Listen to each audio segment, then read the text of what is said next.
Hey guys, this is McLean Warren with Liaison Marketing. I am here with a very good friend and guest who I've been begging him to let me interview for like months now, and I think he's on his downtime, so he finally agreed to be on an interview. Chris, you want to introduce yourself? Hey guys, I'm Chris Anderson from Superhero Sellers. So I'm going to really give this, I'm going to give Chris the full reign on this interview because I think his story is really interesting and his background on how he got to where he is really interesting and inspiring, because a lot of people I think out there start off, and Chris, you can attest to this, they start off believing they're going to go on one path in life, and they might go to school thinking this is what I'm going to do, this is how I'm going to make my money, and then if you are an entrepreneur at heart, you tend to go a totally different route, and that's kind of what you did. So Yeah. why don't you give us a little bit of background on your story and kind of your journey up to the RA. Well, yeah. So when I was like 12 years old, I started mowing lawns in the neighborhood and kind of started down that entrepreneurial path. Um, and then about that time, I saw the show BattleBots, and I really, really wanted to build a BattleBot.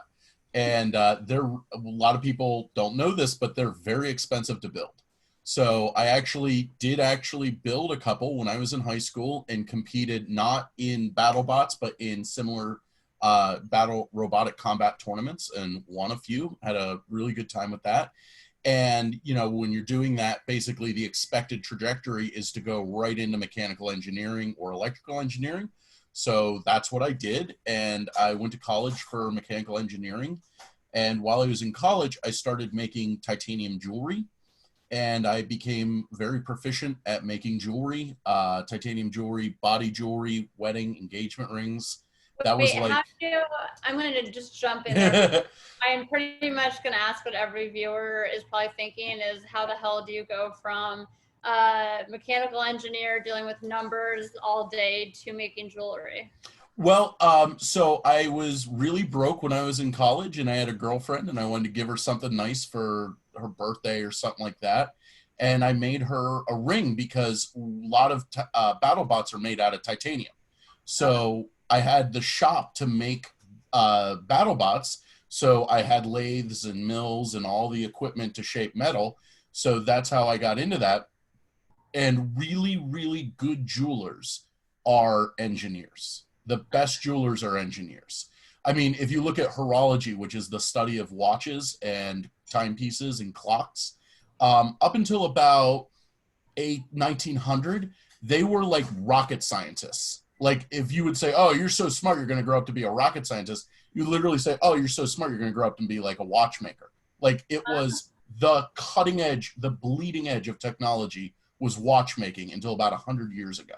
So yeah, so that's very fascinating. And I specialized in a jewelry style called tension set rings, and tension set rings all have to be individually engineered to the stone, the ring size, the design, all that stuff. So it's actually a very, very technical type of jewelry to make. It's not just throwing wire on something or handcrafting. I mean, it's all handcrafted, but had to be designed very, very specifically. So I did that for a really long time, and really enjoyed doing that. Had a lot of fun with that. And then right before I started with retail arbitrage, and when I was doing the jewelry, like, I worked at jewelry stores for a little while. I've always had, like, besides like doing Amazon or doing e-commerce, because I've been selling on eBay for like 15 years. When I was getting into doing BattleBots, one of the earliest things I did was I was buying old machinery, like heavy machinery, like lathes, for scrap metal, and then selling the parts on eBay. And I did that a lot when I was in high school and college. Yeah. But like, I've had like regular jobs. Like, I've worked at a jewelry store. I've worked at convenience stores. So eBay was like your kind of like side hustle type, like, Yeah. job, essentially. Yeah. Like, Yeah. yeah. Yeah, so I did eBay, and I mean, like, a lot of it was like, when I was in high school, minimum wage. If you had a job making $6 an hour in 2005, like, that was a lot of money. But I could sell like a set of change gears for a lathe for like $100. Well, that's like a week's worth of money when you're 20 years old, Yeah. or when you're working part time because you're going to college. So I've worked at and when I was in college, I also worked as an intern at a printing press manufacturer. We made pharmaceutical and confectionery printing presses. So like basically like the machine that puts the M's on M&Ms. We made that machine.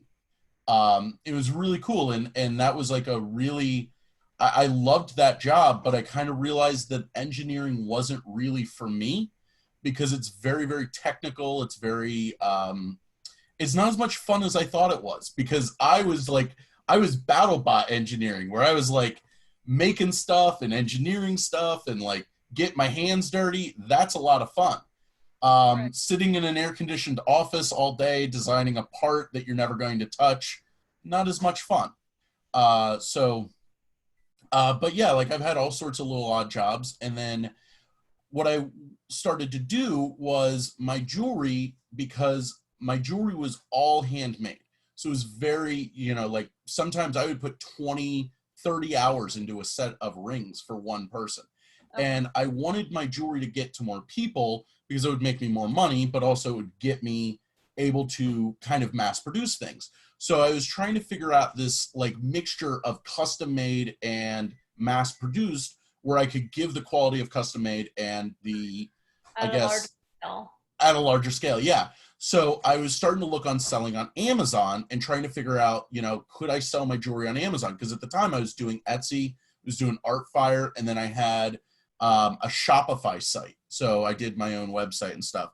And what I discovered is that at the time, and this was about 6 years ago, Amazon was not a great place to sell wedding and engagement rings. It's still not. Because, I mean, if you wanted to do it FBA, you'd have to ship everything in, and like one wedding ring has like 1,900 variations on it. So I'd have to make 1,900 variations just to carry a wedding ring in full stock on Amazon. Right. So what I ended up doing was I was looking at Amazon and I was like researching it, because like that was just when I found out about FBA. So I started looking at like Chris Green's book, Retail Arbitrage, and then Ryan Grant's website, which is onlinesellingexperiment.com. And these guys like clearly were very smart guys, but they're like normal dudes, and they were making really good money. How long ago was this, roughly? It was about 6 years ago, 6 years ago that I started the research. I started in August. This August will be my 6th year. Okay. And I was looking at what they were doing. I was like, these are smart guys, normal guys, and they're making really good money. And I was like, I'm a smart guy. I'm a normal guy. And you're not a normal guy. Yeah, but you might have gotten half of that correct. Well, thank you. So I had a little bit of money from some jewelry projects I did. And I was just like looking like they're going to Target and buying the clearance at Target and selling it on Amazon. Let me do that. I put about $3,500 of my own money in, and that's how I started. And at the time, my jewelry company had like kind of partially gone bankrupt a little bit a couple years before. So at the time I was actually living with my mom at the time, and it was kind of, not an ideal situation, but I was like literally like had one room at my mom's house that I was operating out of. And pretty soon, my business, within about 6 months, I was full time. At the time I was working for a company called Assurian.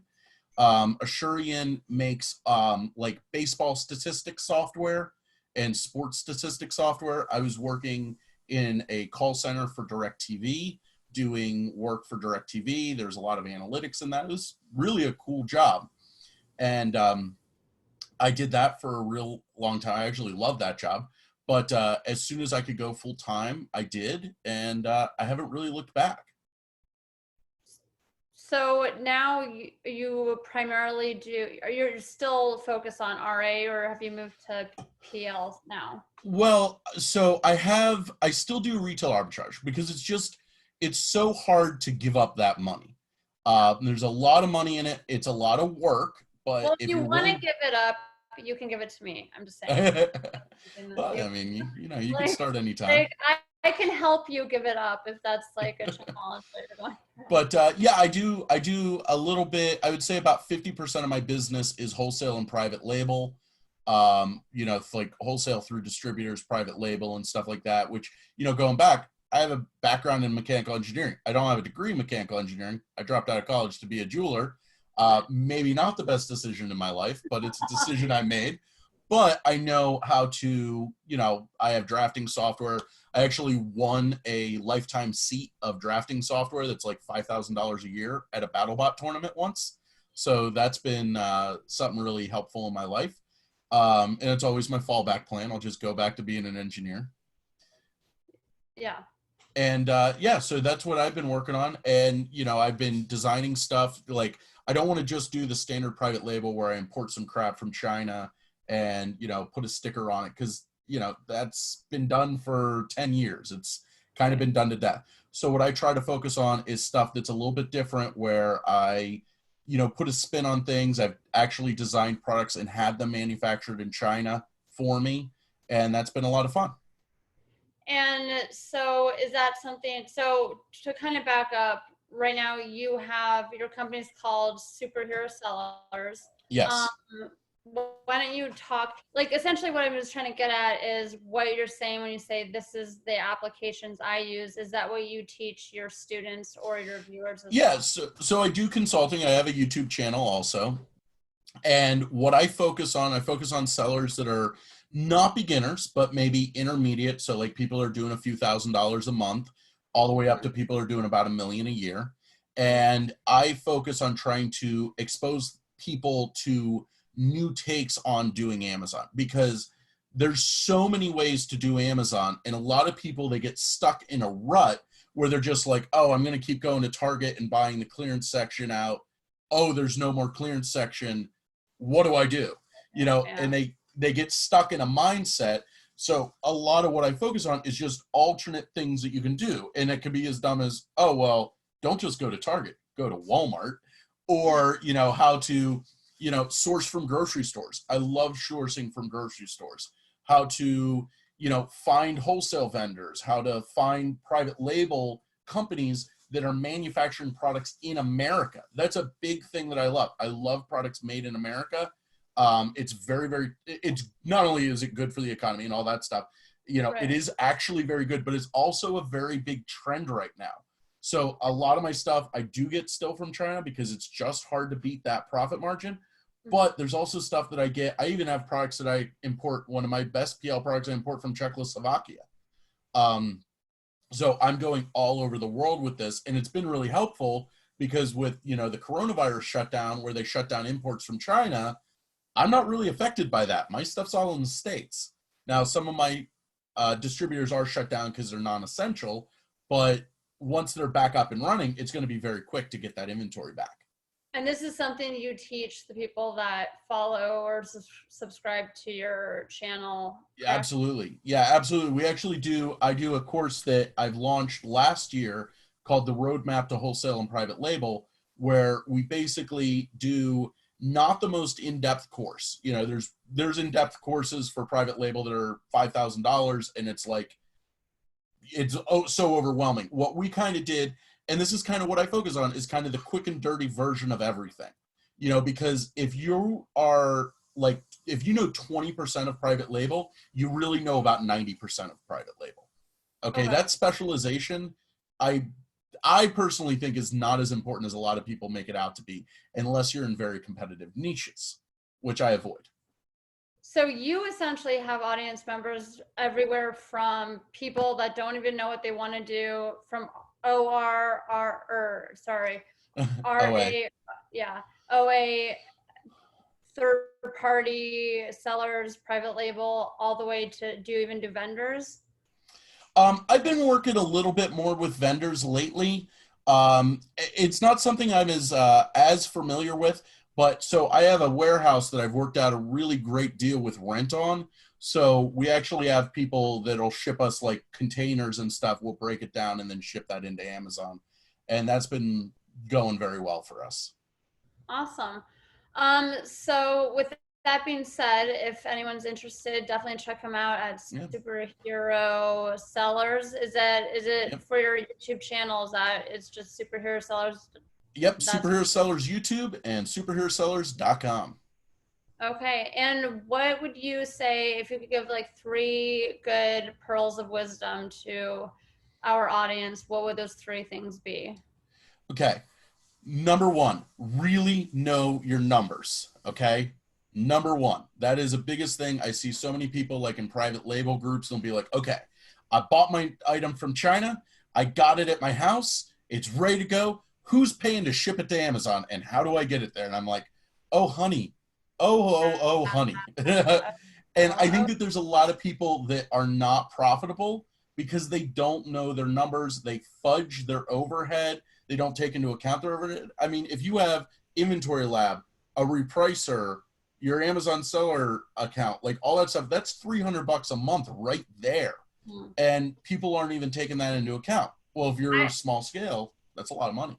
I would even go so far. To me, what I have found amazing with regards to my clients is how much they get nicked with just storage fees and not being able to move their inventory and being dinged for that. So that alone to me, you know, if you don't know what your landing cost is, your profit margins are, what, you know, you're going to be spending in PPC, what your shipment's going to be, what your, you know, warehouse, you know, holding that stuff. If you don't know those numbers, it's almost impossible to make a profitable, you can't scale your business for one, and you can't make profit if you don't know your numbers. So, yeah, and you don't know if you're making profit. Right, exactly. Yeah, too many people, what I see, they mix accrual and cash accounting. Okay, and you got to pick one. Okay, you can use one or the other for FBA. They both work. They have their benefits and drawbacks. But a lot of people do a weird mix of cash and accrual, and it's not the way to go. Okay. In fact, you shouldn't really mix them. But I want to say, I'm speaking from experience. Like, I am the person that did that, and it was not the right way to go. But I got an account to help me with that. So ever since then, it's been pretty smooth sailing. Okay, so numbers is the number one. Numbers, number one. Get creative, okay? Too many people, they get stuck in this rut. They want, you know, I want a profitable product. I want, they don't think of what they already know. They don't look at things and apply any sort of creativity to it to make something better. They don't get creative with like suppliers, you know, like, I do a lot of home improvement replens, and I have found suppliers for these, and I sell weird crap from these suppliers because I'm just like, get creative. Yeah. Make stuff up. Yeah. You can just do that, you know, and, you know, like people do that. People just, they want to get in on the market, you know, like the silicone glove, you know, and they're just like, I'm going to make the best silicone glove. And it's like, get creative, put together a silicone glove bundle, something like that, you know, do something weird with it. And it might work. So essentially you're saying it's fine to sell a product that exists, but maybe put your own creative spin on it. Absolutely. Or find a unique way to like produce it and to sell it and to brand it. Or market it or anything like that. Absolutely. There's so many lame products out there that are just marketed well. Yes, agreed. I mean, and that's something I learned from jewelry. I made the best jewelry in the world, the best titanium jewelry. I made the best, but I was really crappy at marketing it. Okay. Yeah. And how to explain that. And I was losing to people that were way better marketers, but made garbage jewelry. And that was a very hard lesson to learn. Yeah, I think the old saying goes, good advertising will really let you know if your product's shitty or not, you know? Yeah, it's very important. Yeah. It's pretty important. And then my third is, I think it's really important in this business to work it into your lifestyle, okay? To work with what you have and what you can do. You know, I know that you're a mom, you have kids, you're doing this. You're not supposed to tell everyone that. First secret. She's never had a child. I don't. There's no paper trail. There's no paper friend trail. at the hospital if he goes missing. It's not, I've never met you before. I have no idea who you are. No idea. But too many people, they don't look at, so like you have kids, you're doing this interview with me. You said to me, hey, I'll do it after my child goes to sleep. Okay, so that's, you're working this interview into your lifestyle. I've talked to clients, like I have a client that she takes her kid to karate, and then while her kid's doing karate, she goes and does RA. And it's cheap for her kid to do karate, and she can go and do retail arbitrage. Kid's having a blast, she's making money. Everybody's happy. And if you can get like a little bit creative with working out your scheduling and working out how to, you know, work this into your lifestyle, that's what's so important. Because so many people, they're like, they work their 9 to 5, they're exhausted, they come home, and then it's like time to work again. Right. And I get that. I get grinding. I get that hustle. I understand that. I do that. But at the same time, a lot of times that could be alleviated and made a lot smoother by just being a little creative and just working this into your lifestyle, so that you're able to make everybody happy, you know, whether it's yourself, your spouse, your children, whatever. Right. So essentially it's find that balance between time management and self-care, so that at the end of the day, you're not burnt out and you're not using your time wisely, and you still love what you do. Because I see that a lot with our clients where, you know, they've been doing this for so long that they end up hating it because, you know, it's just a lot of work and they're just not managing their time in a creative and useful way. So I definitely think that. And I think that what's going back to all 3 points, I think the most important thing is the Pareto principle, okay, the 80-20 rule. And what that comes down to is, I mean, there's a lot of people I talk to and they are, you know, in the wheel, you know, in the hamster wheel. And I'm like, hey, you actually have this really successful thing going right here. Stop everything else and make that more successful. Like there's so many people that I talk to, and like really they stopped working on everything else and just worked on the one thing that's making them 80% of their income. They would work like 1 day a week and be like, oh, okay, well, I'm making like a little bit less, but I'm not doing very much work now. And there's so many times that I see that, and I'm sure that you see that also. Yeah, definitely. All right, well, that is Chris Anderson with Superhero Sellers, and I definitely highly recommend him. I think he's one of the brightest in the industry. I know I'm supposed to say that no matter what, but I actually mean it. Yeah, I'll PayPal you $5 later. I mean, he's awful at getting back to you if you're trying to get an interview with him. So, but if you're a seller, he's, you know, I'm sure you have a great turnaround time and you're good at responding to people's questions. Yeah, and thank you so much for having me. Oh yeah, absolutely. Is there like, if people are interested in contacting you, what's the best way to do that?